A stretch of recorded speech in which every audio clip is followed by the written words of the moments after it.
Graça e paz, meu irmão e minha irmã.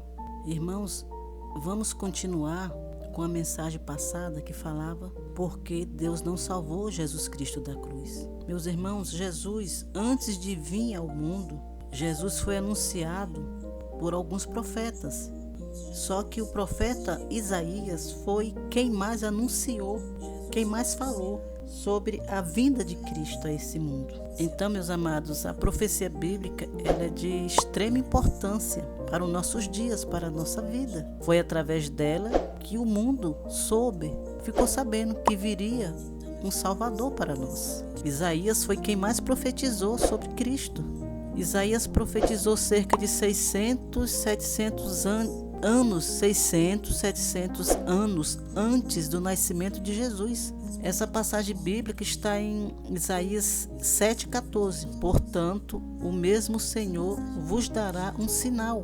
Eis que uma virgem conceberá e dará à luz a um filho, e será o seu nome Emanuel. Em Isaías 9,6 diz o seguinte: porque um menino nos nasceu, um filho se nos deu, e o principado está sobre os seus ombros.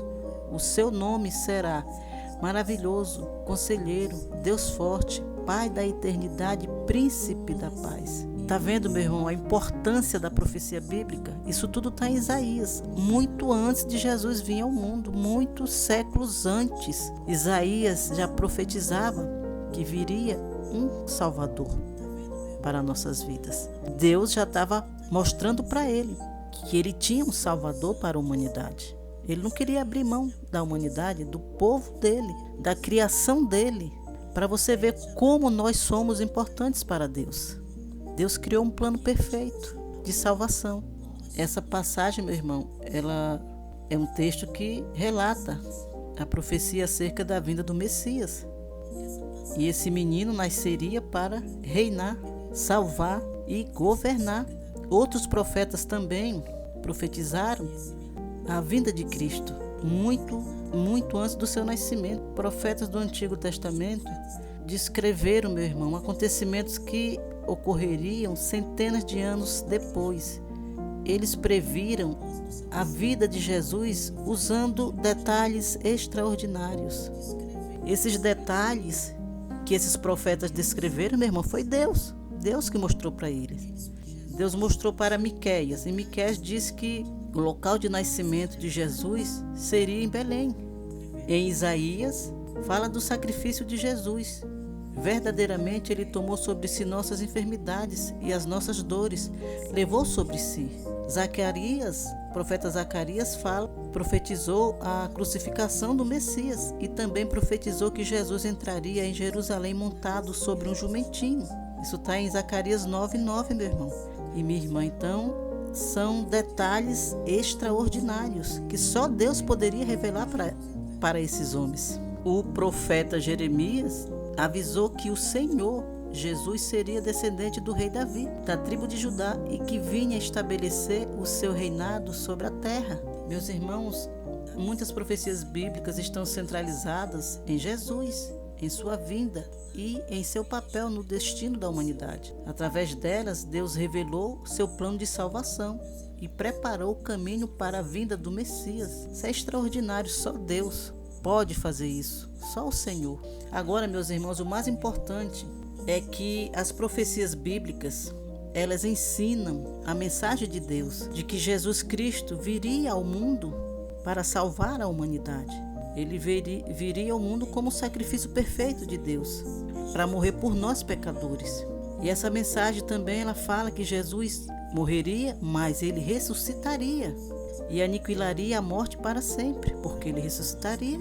Se ele ressuscitou, ele destruiu a morte para sempre. Essa mensagem também, meus amados, que os profetas ensinam, é que Jesus é o nosso Salvador, ele veio para nos salvar. Olha o que fala em Isaías 25,9. Isaías profetizou sobre o Salvador, Jesus. Olha o que ele diz lá. E naquele dia se dirá: eis que este é o nosso Deus, a quem aguardávamos, e ele nos salvará. Este é o Senhor, a quem aguardávamos na sua salvação. Olha que coisa tremenda, meu irmão e minha irmã. Isaías profetizou isso séculos antes de Jesus vir ao mundo, que ele seria o nosso Salvador, que era ele que nós estávamos aguardando para a salvação, para que possamos ser salvos. E essas mesmas mensagens, meus irmãos, dos profetas bíblicos, eles também falam que Jesus voltará uma segunda vez. Em Atos 1, versículo 11, meu irmão, diz o seguinte: e lhes disseram: homens da Galileia, por que vocês estão olhando para as alturas? Esse Jesus que foi levado no meio de vocês para o céu virá do mesmo modo que vocês o viram subir. Atos 1, versículo 9, meu irmão, isso é uma promessa que Jesus deixou, que ele voltaria uma segunda vez.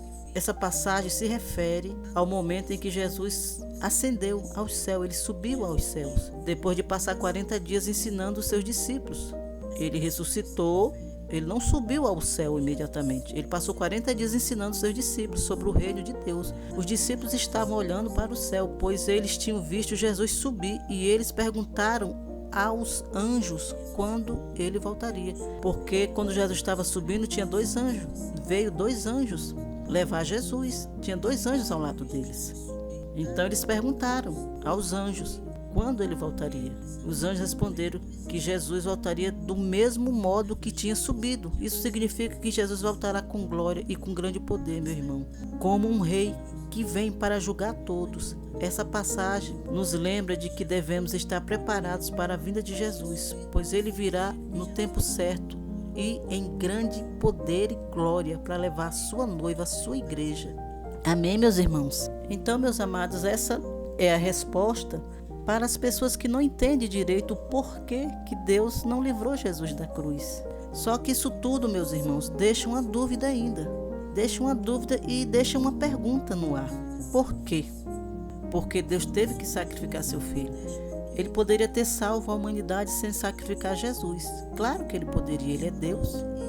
Essa é a grande pergunta que fica, meus irmãos. Ele poderia salvar a humanidade sem sacrificar Jesus? Poderia, ele é Deus. Mas nós, meus irmãos, não entenderíamos a gravidade do pecado como ofensa a Deus. Também não entenderíamos a dimensão do amor de Deus por nós. Amém, meus irmãos? Essa é a resposta final. Se Deus tivesse salvo Jesus da cruz, nós não entenderíamos a gravidade do nosso pecado, que o nosso pecado é ofensa a Deus. E não entenderíamos a dimensão do amor de Deus por nós. Porque só um amor grande desse modelo, desse jeito, que sacrifica o próprio filho por amor dos outros e outros pecadores. E o Filho Santo, essa foi a maior prova de amor, meu irmão. Para quem não entende, escute essa mensagem e você vai entender um pouquinho. Por que que Deus não salvou Jesus? Foi por você, por mim, por nós. Amém, meus irmãos? Essa é a mensagem de hoje. Se inscreve nesse canal, manda essa mensagem para o maior número de pessoas que você conhece. Manda essa bênção para esclarecer a mente das pessoas, para que a mente delas se abram. Como é grande o amor de Deus pela humanidade. Ele não quis abrir mão da sua criação e enviou Jesus para nos salvar. Amém, meus irmãos? Essa é a mensagem de hoje.